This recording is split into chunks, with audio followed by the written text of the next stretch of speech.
কি যে করি আমি, মাথা যন্ত্রণা করছিল, দুপুরে নামাজ পড়ে ঘুমিয়ে গেছি। আর সন্ধ্যার যে রান্না করতে হবে আজকে সেটাও জোগাড় করিনি, শরবত ভিজাতে হবে সেটাও ভুলে গেছি। এখন এই যে সন্ধ্যা লেগেই গেছে প্রায়, আর কিছুক্ষণ পরে আজান দিবে, আর আমি শরবত ভিজাচ্ছি এতক্ষণে। যাই হোক, আগে শরবতটা ভিজাই, রান্নাটা তো আমি নামাজ পড়ে ইফতার করার পরেও করতে পারবো, কিন্তু শরবতটা তো সাথে সাথে ভিজবে না গুড় না ভিজিয়ে রাখলে। দৌড় দিয়ে ছাদে গেলাম, কাপড়গুলাও নিয়ে আসলাম। একা মানুষ, কাপড়গুলো না নিয়ে আসলে কে নিয়ে আসবে? সব কাপড় আমার এদিকে ওদিকে ছাদে ছিটিবিটি হয়ে পড়েছিল। এই ঘুমোতে যে আমার সব কিছু গন্ডগোল হয়ে গেল।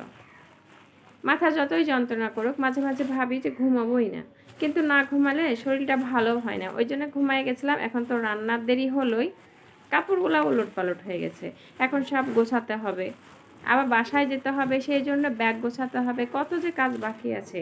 যাক, এই শরবতটা এখন ভিজিয়ে দিয়েছি, এটা এখন ভিজুক, ইফতার করা হয়ে যাবে, তারপরে মন মতো রান্না করবো। রান্না আর কী করবো, ভর্তা ডিম ভাজি করে আজকে খেয়ে নেব, সবচেয়ে সহজ রান্না।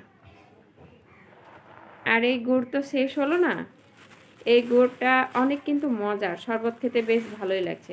গুড়টা এবার বাসায় নিয়ে চলে যাব, বাকিটা সবাই মিলে খেয়ে শেষ করব।